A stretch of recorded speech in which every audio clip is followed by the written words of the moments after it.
इतनी कीमती है। अगर हम ये सोचें कि इस वोट से क्या होगा, आज ये वोट मैं ताहिर हुसैन को देकर के क्या ताहिर हुसैन जीत जाएंगे, अगर हर व्यक्ति सिर्फ यही सोचेगा कि इस वोट से क्या होगा, ये सोच हमारी गलत होगी। हमें सिर्फ यही सोचना है कि ये वोट पानी की वह छोटी सी धारा है जो रुकेगी नहीं, बहती चली जाएगी। ये पानी की वह छोटी सी धारा है जो बर्फ पहाड़ों पे जमी हुई है, वो बर्फ पहाड़ों पे जमी बर्फ जब पिघलेगी, जन्म लेगा पानी, जिससे नदी बन जाएगी। पानी की वह छोटी सी धारा रुकेगी नहीं, बहती चली जाएगी और अंत में जाकर महासागर बना देगी। ये बात हमारे दिमाग में होनी चाहिए कि हमारी एक वोट इतनी इंपॉर्टेंट है, इतनी इंपॉर्टेंट है कि एक वोट, अगर हमने ये सोच लिया कि इस वोट से क्या होगा, क्या ताहिर हुसैन इससे जीत जाएंगे, ये वोट हमें ओवैसी साहब के नाम पे देनी है। इस वोट को जब हम ये सोच के देंगे कि ये वोट हमारा एक वोट है, लेकिन ये महासागर का काम करेगी, ये एक एक मिलकर के 11 का काम करेगी, हर व्यक्ति सिर्फ यही सोचेगा कि मुझे अपनी वोट का सही इस्तेमाल करना है, तो डेफिनेटली ये सीट मिस्टर ताहिर हुसैन के लिए और ओवैसी साहब के नाम जाएगी और ये मुस्तफाबाद की जनता के नाम जाएगी। ये जीत मुस्तफाबाद की जनता की जीत होगी। मैं आप बकरी फिर पहाड़ी से देख रही थी, तड़पते हुए बच्चों को बकरी से देखा नहीं गया और वो बकरी दोबारा आकर के शेरनी के बच्चों को दूध पिला के चली जाती है। अब ऐसा 2-3 बार हुआ। शेरनी ने सोचा कि जब बच्चे इतने तड़फ रहे होते हैं, इतने भूखे बच्चे हैं, तो इन बच्चों को नींद कैसे आती है, भाई भूख में नींद कैसे आ सकती है। तो शेरनी जब ये सोचती है, तो शेरनी एक दिन जब शिकार के लिए जा रही होती है, तो वो अपना ध्यान बच्चों पे ही रखती है कि छुप करके देखूं कि बच्चों को ऐसा क्या मिलता है कि ये भूख में भी जब मैं आती हूं तो सो जाते हैं। तो जब शेरनी छुप के देखती है कि एक बकरी पहाड़ से उतर के आ करके उसके बच्चों को दूध पिला रही होती है, तो शेरनी तभी उसके सामने आ जाती है और ये कहती है कि जंगल के सभी जानवरों को इकट्ठा करके उनसे कहती है कि ये बकरी आज से आप सभी की मौसी है और इसका सभी को ख्याल रखना है। अब हाथी उस बकरी को अपने पीठ पर बिठा करके हरी हरी पत्तियां खिलाने लगे और जंगल के सभी जानवर उस बकरी का बहुत ख्याल रखने लगे कि भाई बकरी है, और उस बकरी का इतना सम्मान करने लगे कि कभी कोई कुछ ला के दे, कोई कुछ ला के दे, कोई कुछ ला के दे, तो बड़ा सम्मान करने लगे। तो एक दिन बगुला सोच करके बड़ा परेशान हुआ। एक बगुला था, उसने जाकर के देखा कि यार ये बकरी का इतना सम्मान हो रहा है। तो बगुले ने पूछा कि बकरी मौसी, थोड़ा सा मुझे भी बताओ, आपने ऐसा क्या किया। तो बकरी ने कहा कि मैंने एक एहसान किया था। तो बगुला सोचता है कि अब कोई बंदा मुझे भी नजर आएगा तो मैं भी एक एहसान करूंगा। अब एक दिन बगुला उड़ रहा था, बगुले को नजर आया कि एक चूहा सर्दी के मारे कांप रहा था। जब बगुले ने देखा कि ये चूहा सर्दी के मारे कांप रहा है, तो बगुले ने जाके चूहे को अपने परों से ढक लिया।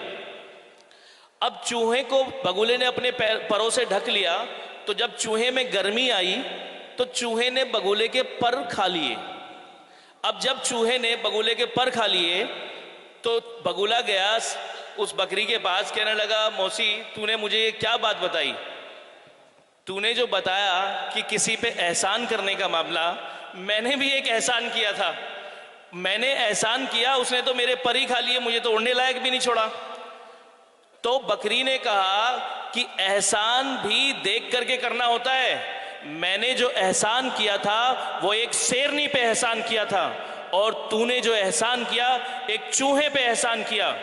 आज हम अपने वोट को अगर ये नहीं देखेंगे कि हमारा वोट जा कहां रहा है, तो फिर हम ऐसे ही पछताएंगे, हमारे भी पर खा लिए जाएंगे। एक शेर असदुद्दीन ओवैसी आपके सामने अपना एक कैंडिडेट लेकर आए हैं, हाजी ताहिर हुसैन। इस कैंडिडेट को अगर आप जिता के आप मेंबर ऑफ लेजिस्लेटिव असेंबली में भेजेंगे तो आप उस एहसान को देखेंगे कि आपने अपनी वोट का इस्तेमाल कहां किया है। एक शेरनी, एक जिस प्रकार से मैंने आपको कहानी सुनाई, उसका तात्पर्य ये है कि जो हम एहसान अपनी वोट का जो सही इस्तेमाल करना है, वो इस्तेमाल हम ऐसा तो नहीं कर रहे हैं कि वो इस्तेमाल हमारा जो है सिर्फ और सिर्फ हमारे किसी फायदे का ना रहे।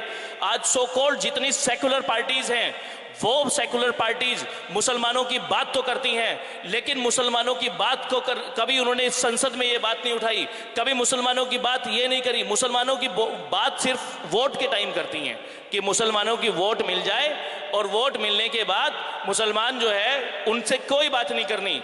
आज अगर हम देखें हमारे देश की स्थिति क्या है, सच्चर कमेटी की रिपोर्ट, उच्च न्यायालय के न्यायाधीश के द्वारा जो रिपोर्ट बनाई गई, उस रिपोर्ट में स्पष्ट लिखा हुआ है कि मुसलमानों का स्टेटस अगर देखा जाए, सामाजिक और आर्थिक और हर प्रकार से मुसलमानों का स्टेटस डाउन रहा है।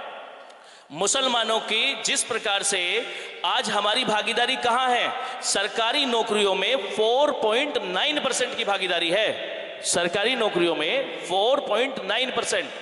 और ब्यूरोक्रेट्स की अगर बात करें, 2.5% ब्यूरोक्रेट्स यानी नौकरशाही, जो आईएएस आईपीएस ऑफिसर्स वगैरह होते हैं, 2.5 सच्चर कमेटी की रिपोर्ट में। तो मुसलमान 14%, सच्चर कमेटी की रिपोर्ट 2006 में आई, 14% होने के बाद ओनली 2.5% ब्यूरोक्रेट्स, और ब्यूरोक्रेट्स के बाद 4.9% गवर्नमेंट जॉब्स में है। और अगर दिल्ली पुलिस की बात की जाए, आज कितने मुसलमान हैं, तो 1.7% ओनली, 1.7% मुसलमान दिल्ली पुलिस में है इस समय, अगर पूरा रेशियो देखा जाता है तो। और पूरे अगर इंडिया की बात की जाए, पुलिस का क्या स्टेटस है मुस्लिम्स का, तो 3 to 4% का स्टेटस आता है। तो हमें विशेष ध्यान देना होगा कि मुसलमानों की आवाज उठाने वाले आज कौन हैं। क्या ओवैसी साहब जो बात करते हैं वो मुस्लिम्स की, दलित की, अल्पसंख्यक और जो पिछड़े हुए, दबे हुए, कुचले हुए, जिनके साथ इंसाफ नहीं हुआ, उनकी आवाज ही वो क्यों उठाते हैं? आखिर ऐसा क्या है? उनका कहना यह है कि जिनके साथ इंसाफ नहीं हुआ वो इंसाफ के लिए आवाज उठाना चाहते हैं। आज ताहिर हुसैन जी के 9 केस से बरी हो गए, एक एफआईआर रद्द हो गई। तो ताहिर हुसैन जी को यहां से टिकट दे करके हमारे ओवैसी साहब ने उनके साथ हुए जुल्म को वो विक्टिम है, लेकिन उन्हें प्रस्तुत किया गया एक्यूज्ड की तरह कि वो एक एक्यूज्ड हैं। तो ओवैसी साहब ने इनको टिकट दे करके ये साबित किया है कि हमारे ओवैसी साहब दलितों के लिए, अल्पसंख्यकों के लिए, दबे हुओं के लिए, पिछड़े हुओं के लिए, कुचले हुओं के लिए सबके साथ खड़े हैं। अभी डाटा अगर उठा के देखा जाए मॉब लिंचिंग का, मॉब लिंचिंग मतलब कुछ भीड़ के द्वारा किसी व्यक्ति को, किसी विशेष व्यक्ति को या किसी विशेष धर्म के व्यक्ति को रोक करके अकेले पीट कर मार देना। अभी 2002 में 6 दलितों को मार दिया गया था। उसके बाद फिर ये अखलाक को सिर्फ इस आधार पे, उनको शक था कि इस पे गौ मांस के टुकड़े हो सकते हैं, सिर्फ इस आधार पे अखलाक को मार दिया गया। जुनैद को, नासिर को जिंदा जला दिया गया। ये अभी सुप्रीम कोर्ट ने भी इस बात के लिए टिप्पणी की है कि इसके लिए राज्य सरकारों को और सेंट्रल गवर्नमेंट को नियम बनाने चाहिए, कानून बनाने चाहिए। कानून का सिर्फ कानून से होना चाहिए। कानून के लिए, जैसे पुलिस का काम है कि बंदे को, एक्यूज को पकड़े और पुलिस के पास लेके जाए।